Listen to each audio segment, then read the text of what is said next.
I never thought I'd be sharing something like this, but I need advice. I'm Sebastian, 28M, and I'm about to marry the love of my life, Vanessa, 27F, in just 2 weeks. We've been together for 4 amazing years, and I couldn't be happier. At least, that was true until my estranged family decided to show up and throw a wrench into everything. Let me give you some context.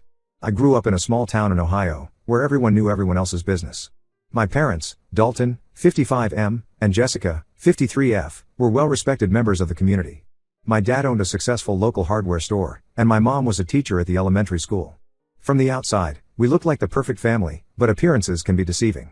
I have an older sister, Elizabeth, 30F, who was always the star of the family. She was beautiful, popular, and excelled at everything she did. Elizabeth was the captain of the cheerleading squad, got straight A's, and was even crowned prom queen. My parents doted on her, attending every game and competition, proudly displaying her trophies and awards all over the house. And then there was me. I was the quiet, awkward kid who preferred building computers to playing sports. I struggled to make friends and often felt invisible, both at school and at home. My parents rarely attended my science fairs or programming competitions. When I did win awards, they were tucked away in a drawer, while Elizabeth's took center stage on the mantle. I remember one particular incident that really drove home the disparity in how we were treated. When I was 15, I won a state-level programming competition. I was ecstatic and couldn't wait to tell my parents. But when I got home, bursting with excitement, I found the house empty. It turned out they had driven 3 hours to watch Elizabeth compete in a regional debate tournament. They had completely forgotten about my competition. When they finally returned home late that night, Elizabeth proudly displaying yet another trophy, I tried to tell them about my win. My mom absently said, "That's nice, dear," before turning back to Elizabeth to discuss her debate performance. My dad didn't even acknowledge me, too busy planning a celebratory dinner for Elizabeth.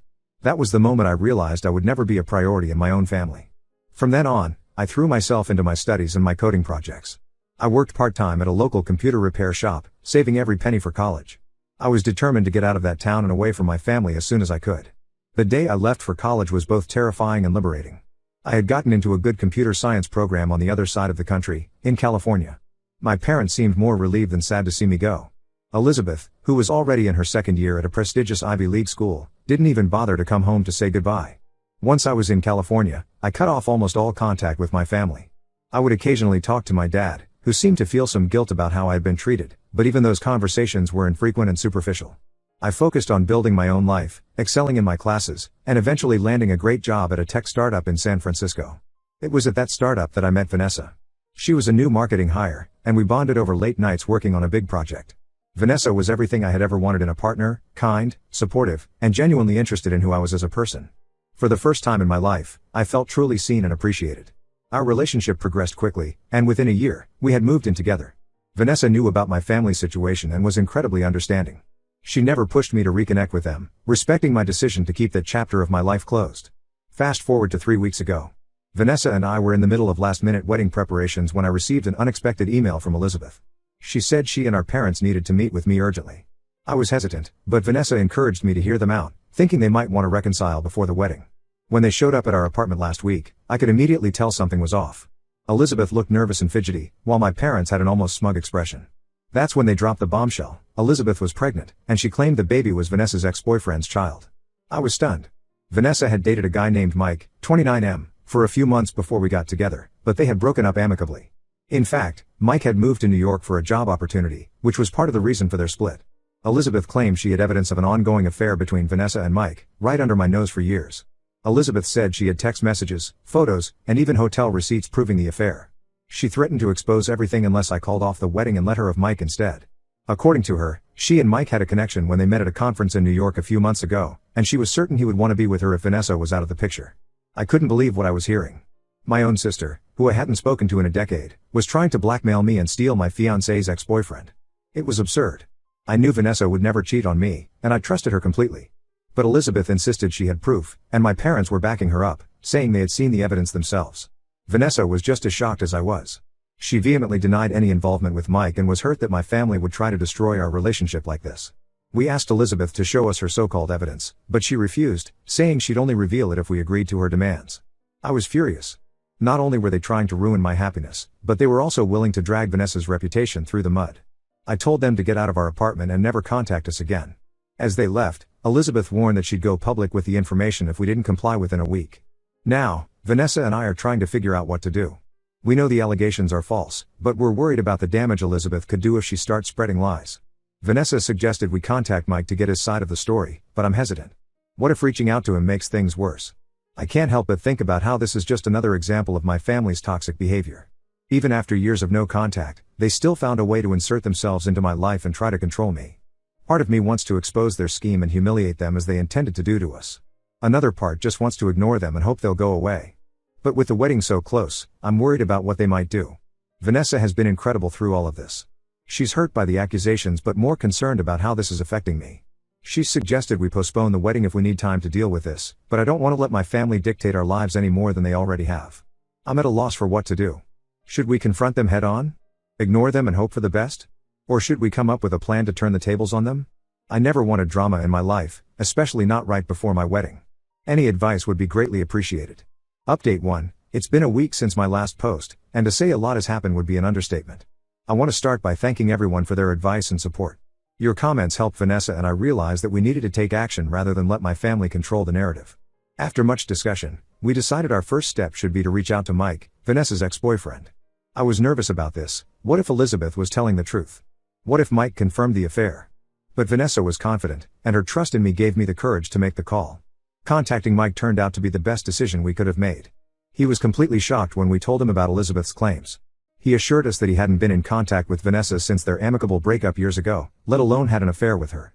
But the real bombshell came when he revealed that Elizabeth had reached out to him a few months ago. Mike forwarded us the messages Elizabeth had sent him. They started innocently enough, with Elizabeth saying she was in New York for a conference and wanted to meet up for coffee as she was a friend of Vanessa's. Mike, being polite, agreed. But after their meeting, Elizabeth's messages became increasingly flirtatious and desperate. She talked about feeling a connection with him and how she couldn't stop thinking about him.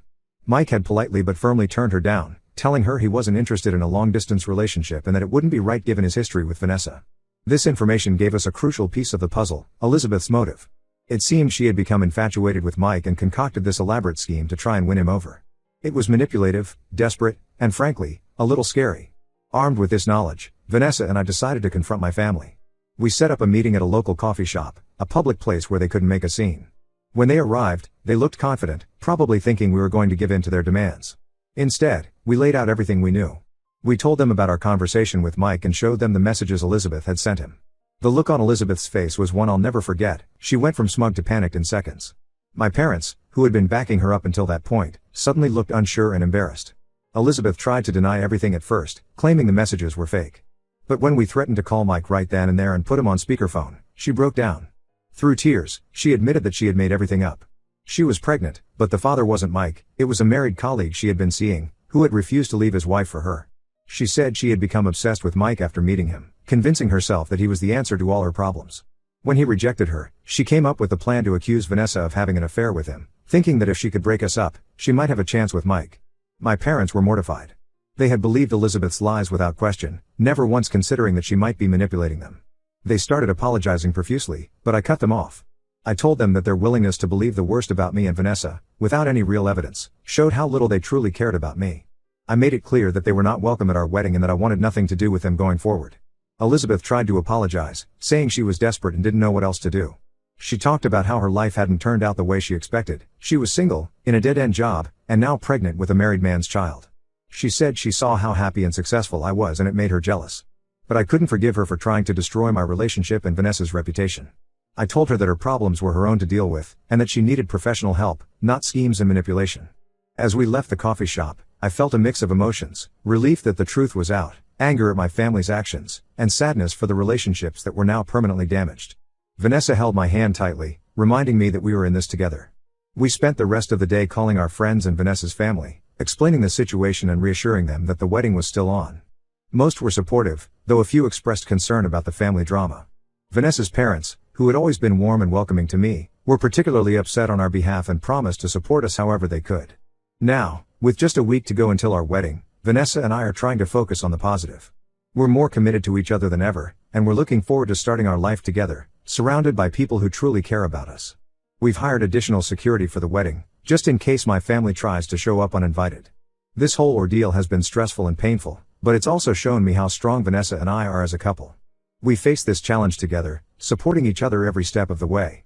If anything, I'm even more certain now that I'm marrying the right person.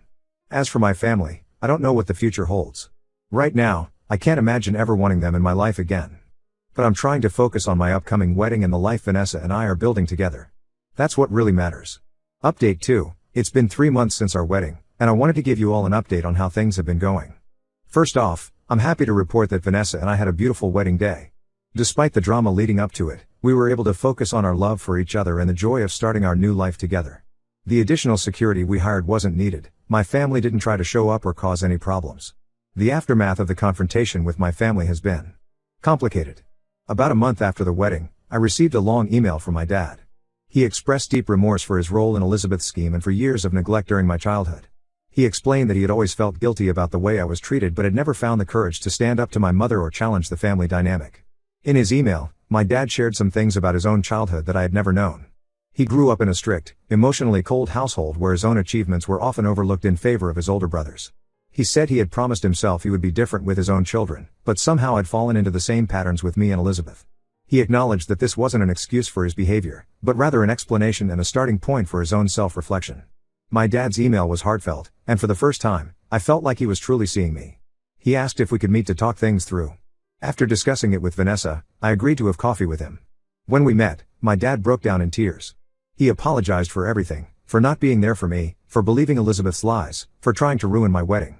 He told me that my mother had left him, unable to cope with the guilt and shame of what they had done. Elizabeth had moved back home, her relationship with the married man having fallen apart when he found out about her pregnancy. I listened to everything my dad had to say, and I could tell he was genuinely sorry. But years of hurt and neglect don't disappear overnight.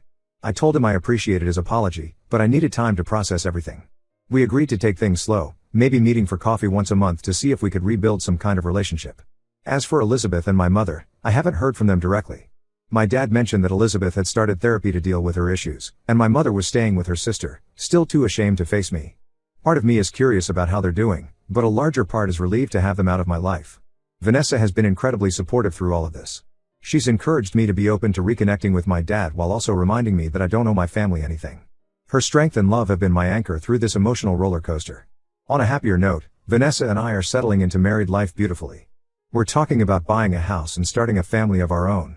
After everything we've been through, we're more committed than ever to creating a loving, supportive home, the kind of family I never had growing up. I'm still processing everything that's happened, but I'm hopeful for the future. If there's one thing I've learned from all this, it's the importance of surrounding yourself with people who truly love and support you, whether they're related by blood or not.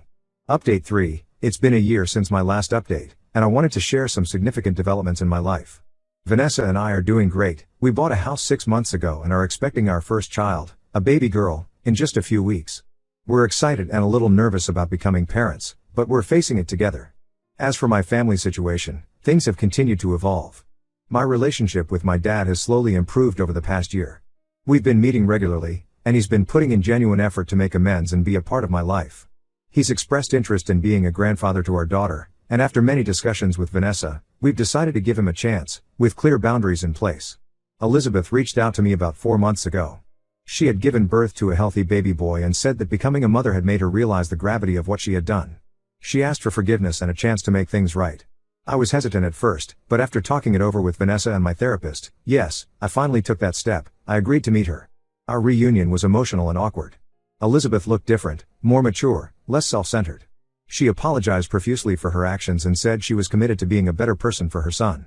While I'm not ready to fully trust her yet, I can see that she's making an effort to change. As for my mother, she finally reached out about 2 months ago. Her email was a mix of apologies and excuses, and honestly, it left me feeling conflicted. I haven't responded yet. I'm still working through my feelings about her with my therapist. Vanessa and I have decided to take things one day at a time with my family. They won't be a big part of our lives anytime soon, but we're cautiously open to small steps toward reconciliation, always with our own little family's well-being as the top priority. Looking back on everything that's happened, I'm amazed at how much my life has changed.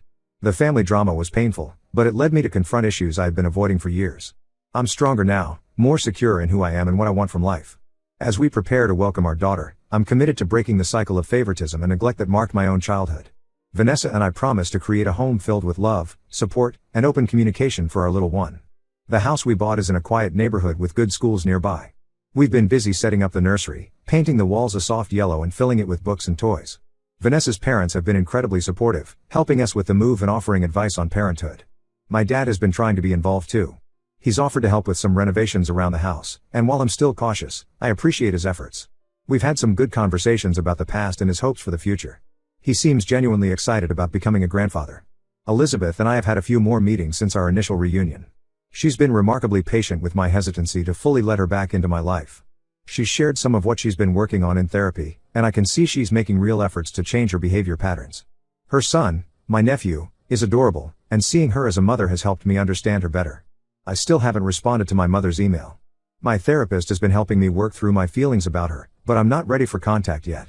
Maybe someday, but for now, I'm focusing on the family I'm creating with Vanessa. Work has been going well for both Vanessa and me. I recently got a promotion at my tech company, and Vanessa's marketing career is thriving. We're in a good place financially, which has allowed us to start a college fund for our daughter even before she's born. As I sit here, feeling our baby kick, I'm filled with a mix of excitement and apprehension about the future.